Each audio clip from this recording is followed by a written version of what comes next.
An interesting phenomenon happened during the first Trump term in office.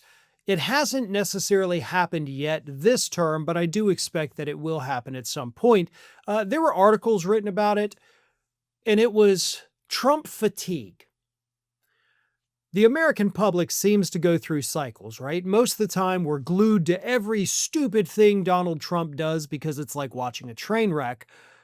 But then there comes a point where it's overwhelming. It's too much, and people tune out.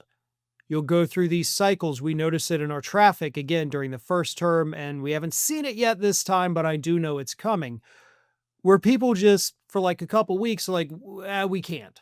We don't want to sit here and listen to anything else about Trump or even politics in general. We're fatigued.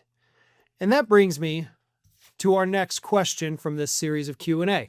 This is from user at FBSY6EI, who says, "Hi, Farron. I'm watching a lot of your very well-made and well-thought, mind-provoking videos. I'm very fond of people like you." I appreciate starting with kind words. It's always a great way to get my attention. Sometimes I get sick of the latest Trump news or all the other far right-wing news I hear, see, and read day for day. I must have sometimes a different a time off from all those ugly things. How do you handle that stuff? How can you, day for day, work with such sick stuff and not lose your mind? That's what I'm really very curious about. Best wishes from Vienna. Never give up, Frank. Thank you very much, Frank. I appreciate that.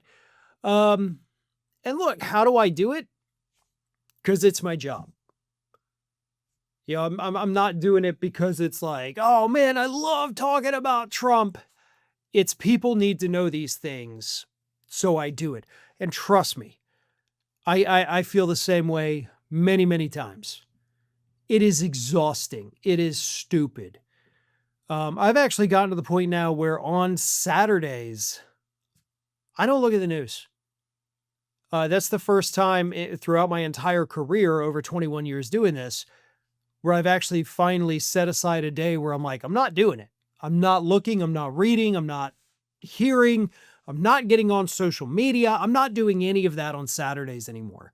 And doing that, by the way, has helped a lot. Take a day off a week. And when I say take a day off a week, I don't mean, okay, I'm just not going to read news. Let me hop on social media. All of it gone. A 24-hour span. You do not open any of those apps. You do not go to any of those websites. You tune out. Trust me, if it's an important piece of news, you'll see it the next day, but you won't be inundated with the BS. So that is my advice to anybody suffering from Trump fatigue. Don't go take, a week or two off. Set aside one day a week, any day, doesn't matter what day, and just say no. Right? That's what we're going to call it. Just say no. Because it helps. Because you need that break. Because if you don't get a break on a regular basis, you're going to end up taking, like I said, a week or two off of it and then not know anything that's happening in the world because the news does change so quickly.